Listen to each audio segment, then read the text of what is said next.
আসসালামু আলাইকুম।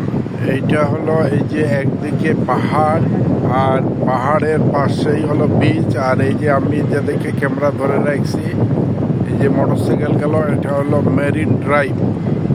টেকনাফ থেকে কক্সবাজার মেরিন ড্রাইভ প্রায় এখানে 75 কিলোমিটার রাস্তা। মেরিন ড্রাইভ শুধু সাগরের কিনারে কিনারে আপনি মেরিন ড্রাইভ রাস্তা দিয়ে যাবেন। আর এই হলো বিচ, এটাকে বলে Patuartek beach. Patuartek beach থেকে আমরা আজকে এই যে এই সূর্য মামার এই দিক দিয়ে অস্ত যাবে, এখানে আমরা পাটুয়া টেকে সূর্যাস্ত দেখব। সাগরের মধ্যে কিভাবে সূর্যটা ডুবে যায় সেটা দেখব।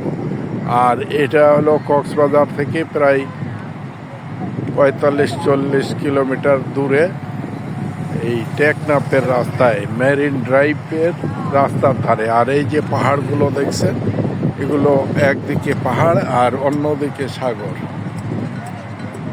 এটা একটা অপরূপ দৃশ্য, পাহাড় আর সাগর, আর মাঝখানে শুধু সমতল আছে এইটুক যেটুক মেরিন ড্রাইভ রাস্তা যেটুক।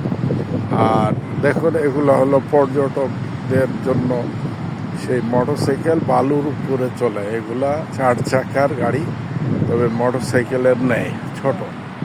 ধন্যবাদ আপনাদের সবাইকে। সাগর দেখুন, সাগরের কিনারে ঢেউগুলো আছড়ে পড়ছে, এগুলো দেখুন। আর এই যে কলা বিক্রি করছে, এরা কলাও বিক্রি করে। আর এই সাইডে দেখুন অনেক লোকজন আসছে, একটা গ্রুপ পর্যটক, তারাও ঘুরতেছে।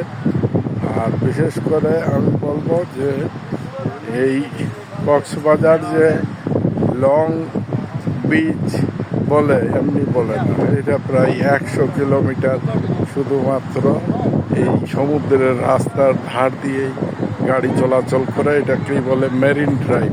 ধন্যবাদ আপনাদের সবাইকে। আসসালামু আলাইকুম।